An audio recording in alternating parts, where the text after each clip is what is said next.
You're listening to the UoR Music Podcast. Hello and welcome to the first episode of the UoR Music Podcast, I think otherwise known as the Your Music Podcast, as I think we'll be referring to it as, because it is, of course, Your Music Podcast. Oh, I see what you did there. Yeah. My name is James Smith, and I shall be hosting you through these the coming weeks. And I will be joined by my good friend Ben Stone. Hello. Who will be providing his insightful input into our discussions. And that's one word for it. Yeah. So each week we are going to be coming together and discussing various musical topics and issues, both from the university and around the world. We'll try and keep it light if we can. You are able to listen to us, or you can watch our video as well. So you can either listen to it while you're getting on with your day, or have a watch and see what we actually look like. We will also be talking to some special guests that we'll have a different one on each week to provide their own opinions. And we hopefully at some point will be playing some fresh music from some local musicians. So Ben, we're both in our third year at the university now. Don't remind me. I know. The real world is coming. We're going to be grown up soon. What have you thought of music at the university since you've started? It's been fun. It's good. It's nice to do something that's not my academic work, and to meet new people and some of my closest friends from uni are all musicians, and I'm very grateful for that. Yeah, and so we're both part of the we're both part of the big band. Yeah. I also play in the chamber orchestra, and then you are actually the vice president of the music society. Just to go back before the music society, I did used to sing in the chamber choir. I also did used to sing in the chamber choir. Yeah. Who I hear are now lacking in basses. So basses, go and join that. We're too busy because we're in third year. We're doing a podcast, as you can hear. Yeah. But no, RUMS, the Reading University Music Society. We're the student-led ensembles, so you can sign up for us on the RUSU website. We do a jazz band, which does some more small band sort of stuff compared to the big band. We have choir, we have concert band, which is just anyone really can join that one, and little ensembles like flute, clarinet, saxes. And we don't have any audition processes. It's just turn up, meet new people, play, have fun. Obviously not right now. There's a pandemic going on, I believe. I just checked the news. There's a pandemic. Yeah, I mean, we are pre-recording these, but I assume when they go out, there will still be a bit of a pandemic going on. Yeah, I don't think it's going away anytime soon. Yeah. But yeah, come along and join music if you can. Yeah. What do you think has made sort of the music at the university good? What do you like about it? Well, I think it really is the people, and the band leaders you get to meet as well, especially within the sort of University of Reading music bands and groups. You got some real good sort of professionals to learn from. Yeah, it's incredible the people that we've actually got in, considering this is a university that doesn't have a music degree. Yeah, yet. Well, to be seen. Some of the sort of the talent that we have helping us is it's incredible. Yeah. I do joke sometimes, but I think it's true. Genuinely, I think we could turn them into optional modules. We get that much benefit out of them. Oh, if it manages to bypass COVID rules, then sure. Yeah. I think it is worth, obviously, as we have done already, acknowledging the state of the world at the moment. Yeah. With this small issue of COVID. Oh, yeah. How do you think it's affected? Well, it's probably a silly question to ask. How do you think it's affected music? But from your perspective, as not a professional musician, but someone who loves to be involved with music and takes great interest in. Are you saying I'm not professional? Not yet. Are you talking about sort of university or just general music, just in the world? I think generally, from your perspective, what do you think it's done to music? I think it's sort of a double-edged sword. You've got, on the one hand, music has become such a crucial part for getting people by while stuck in their homes and working from home and all that.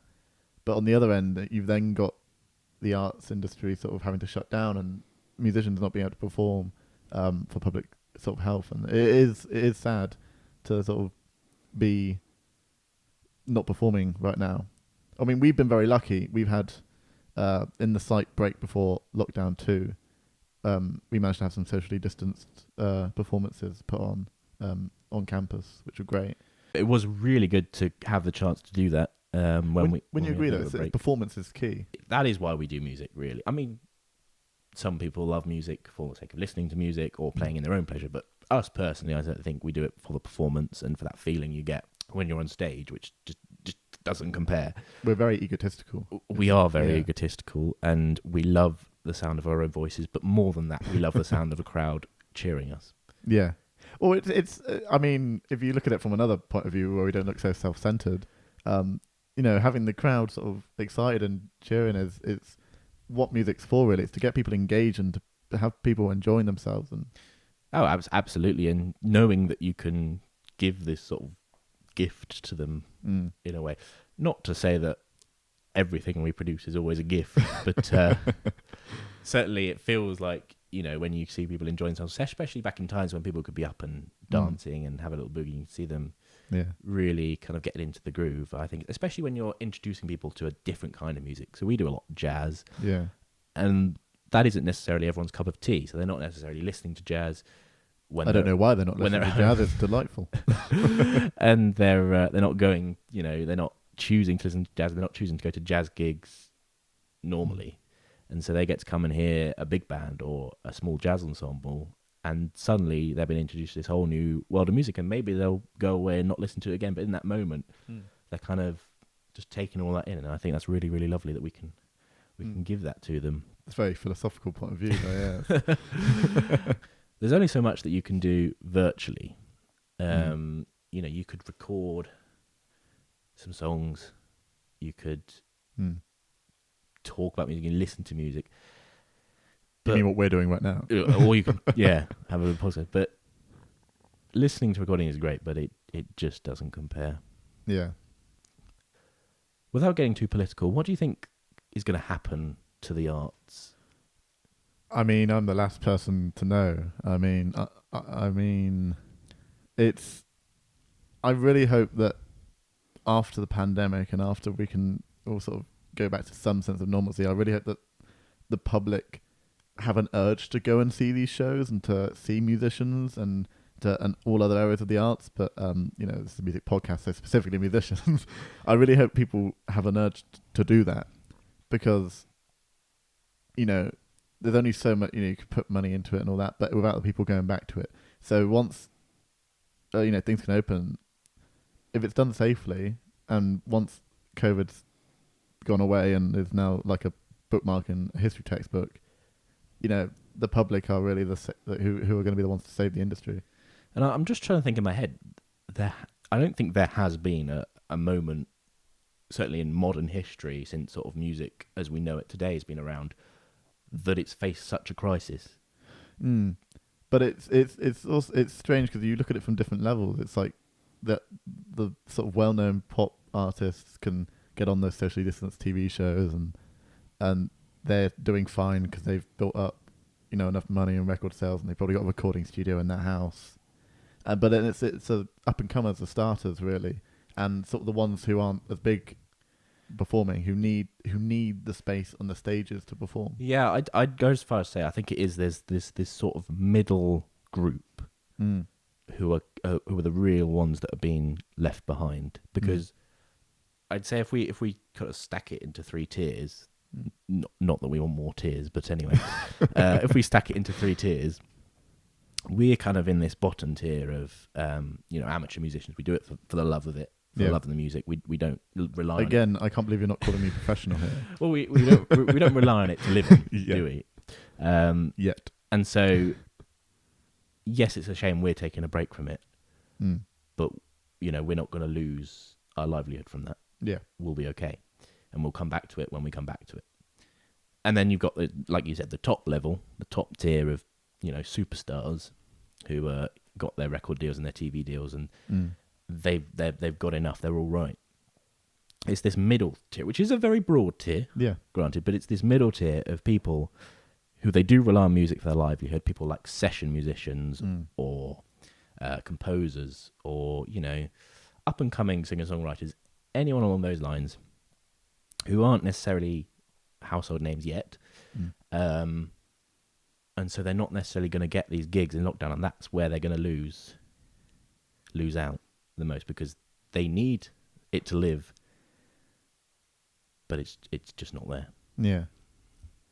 I hope one day that I say this as if we're in sort of a never-ending sort of cycle. Feels like it, but I do hope one day that when things can be open, that it's the public that go and see these events.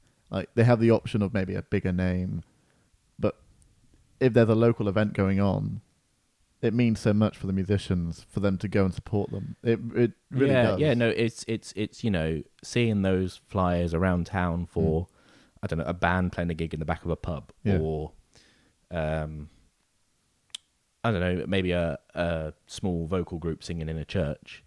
Where they're just charging a bit of money to get in, but I think it's going to be so important when we get to that stage that those are the gigs we're going to see. But not just for the pockets of the musicians, it's also for the culture. The music scene pre-March was explosive. It was massive. It was great, and there's so much variety that you could go and check out, and it created such a good culture and such an expansive culture within the country. Yeah, and I think it is quite terrifying, certainly from people I've spoken to, the alarming rate at which people are being put off going into certainly a performer's role in music. I have a friend who studied trombone at a music college, graduated this year, and has now sold his trombones and is off to study law, because and he's just he had a bright future. He had potential jobs lined up in orchestras, and it's just there's no worth taking that risk. And I think his story is going to be the same for a lot of potential performers who we're going to lose out on. The next sort of gems that are coming up, we're just going to never get to see, because this will just make them give. And I think that's a real shame. So I hope that we can get to that point where we can really start to save things and it's not too late. Yeah. What do you think, though, from a not from a performance aspect, from a rehearsal aspect? They're important, rehearsals, just for people's sort of well-being to an extent, really. Yeah. I think when it comes to amateur music, as much as anything, it's about that social interaction. It's about seeing these people week in, week out. It's having that consistency in your life. It's having that thing that breaks up the monotony of work or university or school. And it's that place you go, it's not to sound too cheesy, but it's your happy place. Yeah. And you get to see these like-minded people who share this interest with you. And so, yeah, it is a real shame that is gone. But I think, thankfully, we live in an age where we do have the internet and we have group video calls on the internet. So that social aspect, certainly not to the same degree, but to a degree, can be there. But it is that unity and that aspect of sort of working together and producing something together in a rehearsal space that we miss, because we had a big band rehearsal, well, a few big band rehearsals for the past few weeks, and it felt like socially distanced big band rehearsals, but big band rehearsals nonetheless. Yeah. First time since March, and genuinely, to me, I think in that first rehearsal, it almost felt like we were playing Wembley. Kind of that sort of a very small Wembley. Yeah, but that sort of euphoria of these are, and it's very accurate because we've got no crowd as well. Yeah. These are the people around me, that I know and I get on with so well, and I love them, my friends, and we're coming together. We're making noise and music, and maybe it's not perfect, but it's just tremendously exciting. Yeah, it'll be good to get back. I mean, we were very lucky, very fortunate to have that small little break in between to do that. And I agree with you. It's been fantastic just to be playing with people again. And I do hope we get there soon. But safety first. Yeah, I completely understand safety first, and I certainly feel that we should be making not doing things as normal. We need to be making sure everything is safe, and if that means taking a step back from it for now, that's what we've got to do. But I just think we need to make a real conscious effort when this is all over. Yeah. To get these things back and rolling and get people back into these places, because it's physically, mentally, socially so important. We're not playing for sheep stations, which means that... What did you say? So this week we are joined by the artistic director of University of Reading Music, Victoria Ely. Hello, Victoria. How are you? Hi, guys. I'm well, thanks. Thanks for having me. It's a pleasure to have you on the UoR Music Podcast. Our very first guest. Our very first guest, yeah. So I think we should kick off. Obviously, we've said you do have your job as the head of the UoR Music department. Do you want to just start off by just telling us a little bit about you? So where did you start off, sort of your musical journey, as it were? Well, we can go back to prehistoric times. I started piano lessons when I was 7. But where the real turning points for me along the way, there's a couple of moments along my journey that have made real key decisions in ending up being here with you today. And the first one really was when I was finishing high school, actually, and I had made the decision, as a 16-year-old, that I was going to have my music as my side thing and go and study chemical engineering, as you do. So, I did all the complicated maths and chemistry and physics and you name it. I did all those subjects. And then at the very, very last minute, when you had to put your preferences in for which university course you wanted to go to, I just had this epiphany where I sat there and thought, even at the age of 16, I had so many people say to me, older people, I used to play the piano, or I used to play the enter instrument here. And I just sat there and thought, I don't want to be one of those people that's saying to a young person at some point, I used to play the piano. So I, very last minute, it's like the last day before preferences went in, I went, no, not doing this chemical engineering thing. I'm going to go and do a music degree. So changed all my preferences for music. And that was really a pivotal moment for me in ending up where I am. And then it was a really interesting time actually for me, because when I did then go to uni and started doing a music degree, I'd gone from this life of a lot of very intellectual maths and science, and the music was my getaway, it was my hobby.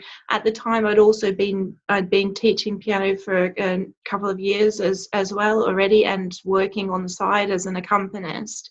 So I went from having this balance of two different parts of life to being all music. Suddenly all my study was music, my work was music, and my play was music, and sort of went a little bit off the rails. I don't know if I should be telling you all this, but this is what happened. And but anyway, that where that landed me really was, okay, understanding about myself and who I am, that yes, I love the music and it's my passion and it's what drives me. I also need a balance with other elements in life as well. So, and I knew at that stage that even though I'd been teaching for a number of years, that I wasn't really passionate about teaching in the conventional sense of being in the classroom or teaching instrumental.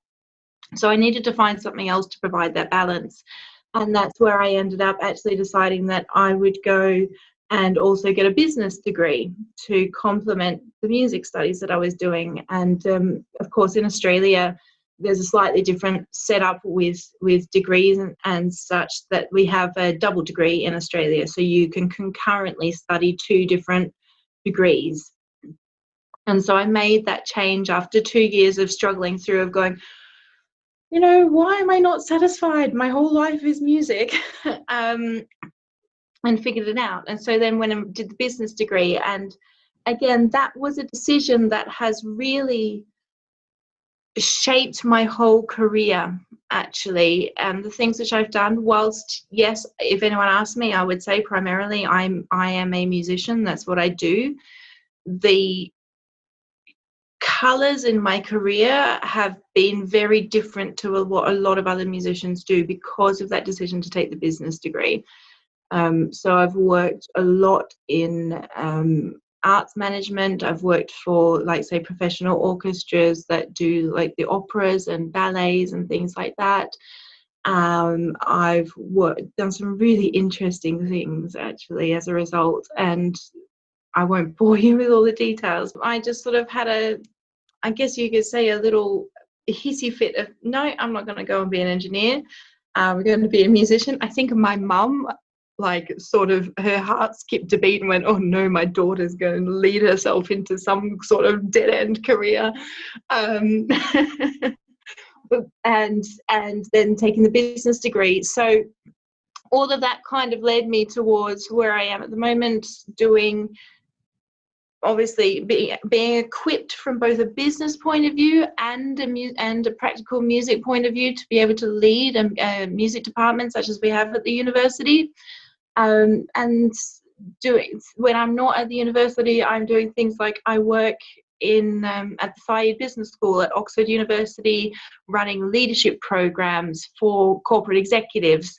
So that's using the music and the analogy of the conductor as a leader, but applying the same principles to a corporate business environment. And that is what gives me the balance that I need, that I talked about, that's actually so important, the stimulation in different areas of my life. Wow. So that is a kind of a short history, I suppose, of Victoria Ely's music career, a woman of many talents. I just wanted to ask, so what made you want to come to Reading specifically? What enticed you? Oh, good question. Well, actually, I feel like all the stars aligned, to be honest. So I had, after doing my master's degree in Cardiff, I then moved to London. This is a long way round to answer your question. I promise I will. I then moved to London after being newly graduated from that. Spent 5 years in London building my career as a musician, and then made the move, actually, last January to Reading. To just, I need to get out of London. This life is not really doing me any favours, kind of thing. And so I'd been living here for just over 12 months when the job came up, and it just sort of opened up an opportunity to be more involved in the environment and the local community here in a meaningful way that would allow me to use my skills and my knowledge and all the things that I've been working towards, that would actually come back to the community that I was now newly a part of. I also think that, having lived here for 12 months, I felt a little bit, and I don't mean to offend anyone that's working here in Reading, but that I still needed to go to London to experience the arts in the way that I want to experience them. And here was also an opportunity, working for University of Reading, to be in a position where I can help influence and change that a little bit about the community here, to create more of a vibe in Reading local area. And I gather that there is quite a vibrant music scene here, but it's a little bit underground. You need to know where it is, and you need to know where to find it and how to find it in order to get in contact with it. And I believe wholeheartedly that that's just not the way arts and music should be, that it should just be right there in your face so that you have the option, no other option other than to consider, do I want to go to that or do I not want to go to that? But being hidden and making people search for it doesn't do any of us any favors. So, yeah. Yeah, I suppose that's referring to the fact we are kind of hidden on our own little campus and everything. So what would you say is sort of the ethos? I find this to be, I've thought about this a lot, and you can really bring it down to a very short sentence, which is, I want as many people as possible who want to be involved in music in any way that they want to be. I'm not that old, but I'm old enough to have had enough experience, 20 years or so working professionally in the industry, and done a lot of work with non-professionals. I don't really like the word amateur, but non-professionals, to know that music plays such an important part of people's lives. Those that for whom music is a passion and an interest. And it's up to people like me in positions like this as artistic director of music for a university to open as many opportunities for music making to happen in whichever format that it takes. So in terms of ethos, it's, get involved. Let's make this happen. But only if that's something that you want to do.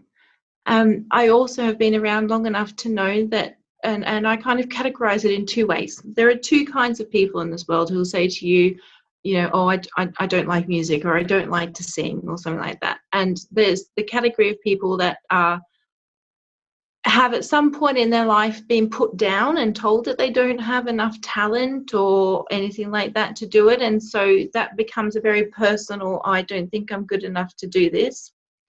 And then there's the group of people that just don't enjoy music and they don't enjoy making music. And that's absolutely fine, because I can completely understand that, because if someone said to me, oh no, you've got to come and play tennis, Victoria, I would absolutely hate it. So, it's also just more about creating opportunities for people that want to do it in the way that they want to. So that's my ethos. So how about your sort of vision? Where do you now want to see University of Reading music, or music at the university, going? How big can I go without giving my bosses a complete heart attack on this? Well, let's just go on the assumption that goals and ambitions, they have to be big dreams, don't they? So I would really love to have the University of Reading at the centre of arts that's going on in the Reading and Greater Berkshire area. And I think that we're in a unique position as the university within the area to actually do that and to leverage the profile that the university has. Is very highly respected throughout the UK. And there's no reason why we couldn't also include in that being respected for having a really thriving music life going on as well.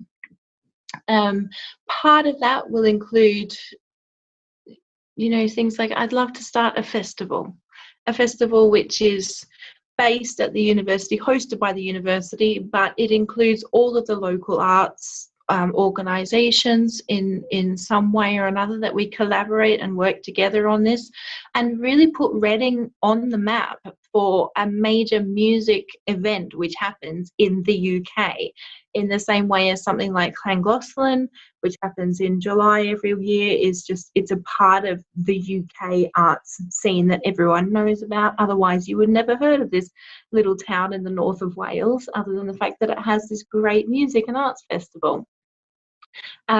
So things like that, which I would love to put into place. And again, so it creates pride as well in our community of musicians within the university and the greater community in Reading. And so there's a lot of things that link around the same sort of idea. I also have this crazy idea. Of course, the one of the university's main philosophies at the moment is sustainability and community. And here's the thing, right? I really truly believe that music is one of the areas that we can help the university to achieve those things big time, right? And I would love to see, and poor Robert, I have already actually had the chance to tell Robert that this is my goal, and he sort of smiled and nodded and said, let's talk in a couple of years, but here we go. So I would love to see Reading Uni having the world's first fully environmentally sustainable performing arts centre. How cool would that be? That'd be very cool. Amazing. Just to point out to our listeners, Robert being the Vice Chancellor, Robert van der Noort, who I imagine is an avid listener. Yes, well, he will be. He will be. We'll get him on, and we'll put this to him. We'll put the pressure on him. Yeah. We'll see what he says. We'll get a yes. Yeah, we'll work hard for you, Victoria.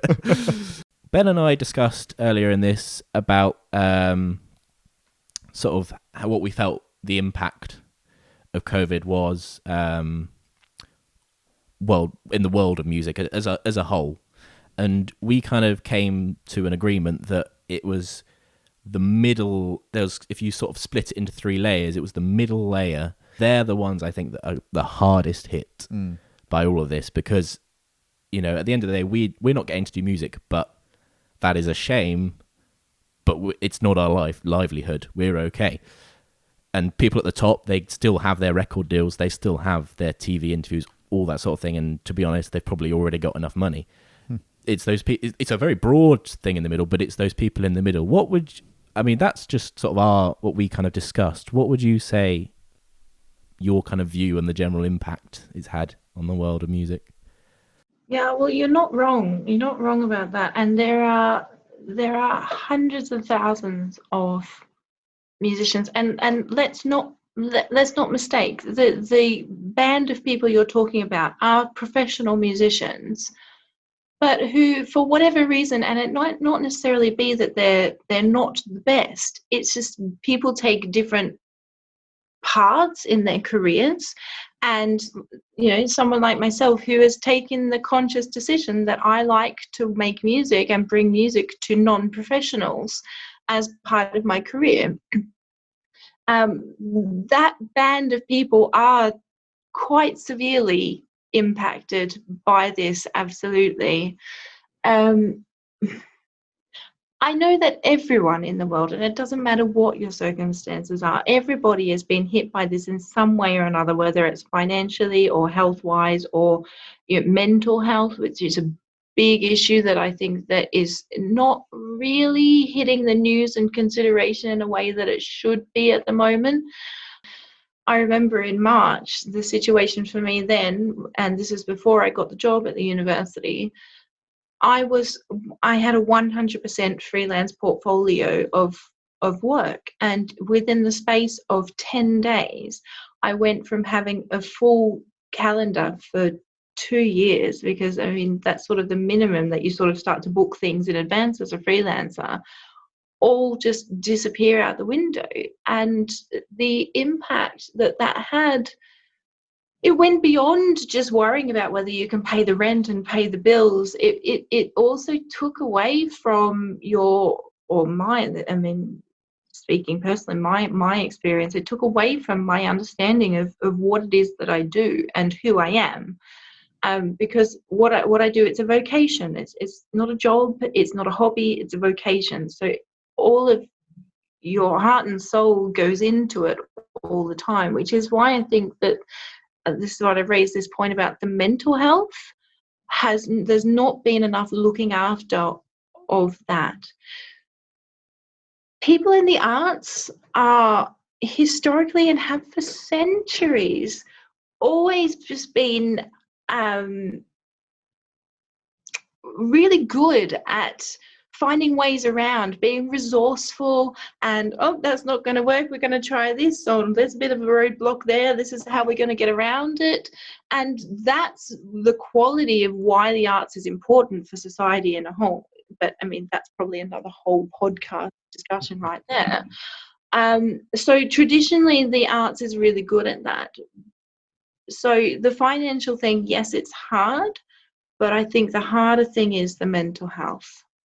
And what will happen is I think that we will see a fairly high proportion of musicians who make the decision that actually this life it was already precarious before being a freelance musician, and it's something like 80% of our workforce is are freelancers in the arts industry, and a high proportion of those people will decide that actually it's not worth the stress.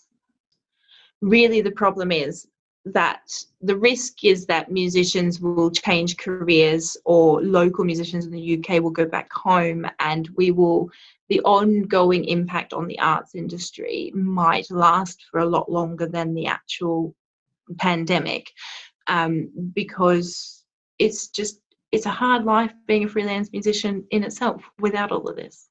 So tell us a little bit about what we've got in the near future coming up. What can you say? Wow, exciting times, James. As we all know, we've gone back into lockdown version 2.0. Yay for us. And there's two things that are going to be coming out. And what's really important about this is that University of Reading Music is collaborating very closely with RUMS, and all of the output which we're going to have over the next month is going to be a combined effort for anybody that's interested to get involved. It doesn't matter what part of music life at the university they would normally be involved in. So two things.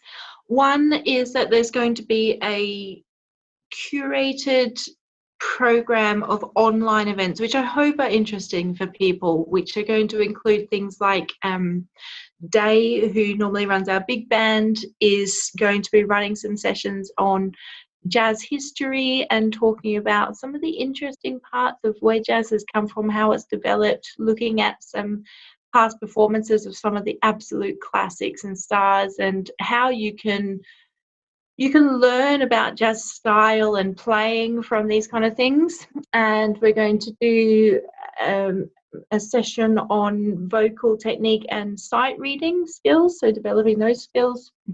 I've also got a good friend of Al Machine who's going to come and do 2 sessions on skills for managing performance anxiety, which I know is something that a lot of people struggle with. I myself have terrible performance anxiety, and it's what do you do with that? It's a particular kind of energy when you get performance anxiety, and how do you cope with it? How do you manage it? How do you turn that into the nerve that you need to create the best performance that you possibly can? And she's really great at that. So we'll have a couple of those sessions. So it will be, not as full on as when we normally have our rehearsals going on and things like that, but just, I hope, which will provide people with an opportunity to do something that's of interest and related to music in some way, even though we can't actually rehearse in the traditional sense that we would like to be rehearsing. So that will happen. And then the other side of things, so task number 2, which is Eurovision. And I do think that we need to somehow have a sign which shows how that's spelt. But of course, it's UoR, vision. The idea is that any University of Reading student or any of my colleagues that are staff members at the university can submit a video of themselves performing an act and compete for the Eurovision crown, basically. And what we'll do is we'll all meet on the last night of lockdown, the 2nd of December. I think it's a Wednesday, the 2nd of December. And viewers at home will get to watch the videos as they're presented. We're going to have live commentary, which I hope is going to be amusing. I'm sure it will. I'm not going to be responsible for that because I have a sense of humour, but I'm not really funny. And then you'll get to vote. Viewers at home will get to vote for who their favourite act is. So we've got the overall taking the crown is the whole shebang. And then we're going to have some special categories of, I don't know whether I should reveal this, but why not? Weirdly sexy, but shouldn't be. Future Prime Minister. O, which can be O or O. O? How many different ways can you say O? I'm sure there's many. Quite a lot. There's quite a lot. There's quite a lot. There's also categories on the best costume and set design, and then there's Eurovisionary, which is suitably vague. And just if you feel like there's something needs to be points for someone, then that's where you can give them points, even if they don't fit in anywhere else. So the whole point is just let's get a bit silly. Let's have a little bit of fun. Let's not be so serious all the time. Most of the time, our lives on Zoom and on Teams and on Blackboard is, it's very serious. Let's learn this content and, all that sort of stuff. Have this conference and have this meeting. Well, let's just have some fun, basically. And we will find out who is going to win the Eurovision crown. And of course, who will get nil points. Nil points? Wow, you see, we're being very clever about this. We're not going to have any losers. We're only going to have a winner. So lots of losers. Apart from Ben, of course. A winner and lots of losers. No, I didn't say that. Second place is first loser. I think the point is that you don't have to feel like at the end of the day you might be the person that got 1 point for something, and that's just not fun for anyone, is it? So, and there's this wonderful Australian saying, and I didn't realize this is actually an Australian thing until once when I lived here for about 3 or 4 years. I said this and someone went, yeah, what did you say? But there's this lovely saying, and we say we're not playing for sheep stations. Which means that... What did you say? Exactly. But it's what you say, like when you're playing a game of, when you're playing like a game, Monopoly or a game of cards or something with your family, and everyone gets really intense that they have to win and, you're not following the rules properly. We would say, hey, come on, we're not playing for sheep stations. It's not really that important. I will use that in my life. I will start saying that. Every day now. Every day. The idea is let's just have some fun and be a little bit silly. And I can also tell you that there is going to be a staff item. So we are myself and Katie, music coordinator, Day, who runs the big band, Patrick, who runs one of our choir directors, and Ben Giddens, who's our official accompanist. We are banding together and putting in our entry. Oh, so you are entering. Well, I think we'll have to get thinking about what we're going to do, Ben. Yeah, how big are we going to go? How extra? How extra? I'm rooting. I really am rooting to win the strangely sexy but shouldn't be category. That's what I'm going for. I think you win the category. To be honest, it's a fine line between those two categories, isn't it? Thank you so much, Victoria Ely, for joining us. You're very welcome. It's nice to see you. Thank you very much for being our first guest. Yeah, thank you very much. And as Victoria said, keep your eyes peeled for all the details about everything we've got coming up over the next few weeks, and get your costumes out for Eurovision. Lovely. Thank you very much, Victoria. Thanks, guys. That's it for the UoR Music Podcast for this week. Thank you very much for listening or watching. We will be releasing this same time every week, so you can listen to it each week. You can listen to it again and again if you want. Entirely up to you. Please do get in touch via the University of Reading Music social media. It would be lovely to hear from you.